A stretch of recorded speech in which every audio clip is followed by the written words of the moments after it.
Today is Farm Worker Appreciation Day, but instead of celebrating, Filipino farmers are sounding the alarm. They want the rice tariffication law revoked, blaming it for crushing local rice prices and livelihoods. Joan Manalo returns with this story. Repeal the rice tariffication law. This is the call of Kilusang Magbubukid ng Pilipinas chairperson and former Danilo Ramos.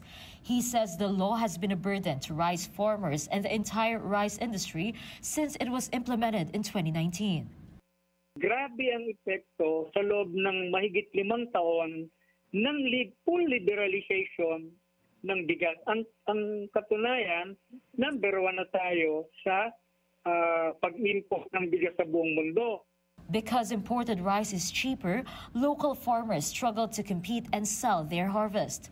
With this, rice farmer Tony Cordero is also pleading to put an end to rice importation. Tatay Tony has been farming in Plaridel, Bulacan for 30 years. Kung kapos tayo po pwede. Kung hindi naman, bakit paangkat? Ayun nga, magkakalkala tayo ng karibal pack ako kalaban.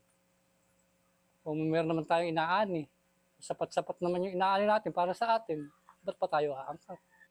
Currently, Tatay Tony sells his palay for just 10 pesos per kilo, and he considers himself lucky if the price reaches 14 to 15 pesos per kilo. According to Mon Tulfo, his brother Senator Erwin Tulfo is planning to propose amendments to the rice tariffication law. Senator Tulfo had earlier expressed his desire to restore the National Food Authority's mandate to buy palay directly from local farmers and sell rice at affordable prices. This mandate was removed under the rice tariffication law. But for Ramos, mamili siya diretso sa mga rice farmers sa baryo na hindi bababa sa 20 pesos skin dry at ibig sabihin niya 20 pesos at the minimum. At bili ng NFA ang 20 to 25% ng total palay production. Meron kasing pinagmamagaling ngayon yung gobyerno, bumibili daw ang NFA ng palay. Hindi yun maramdaman ng magsasaka.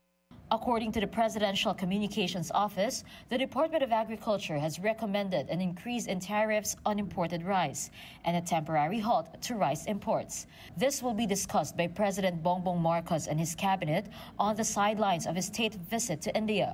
Farmers Group Samahang Industriya ng Agrikultura or SINAG is in favor of the DA's plan to reinstate the 35% tariff for ASEAN imports and 50% tariff for non-ASEAN imports.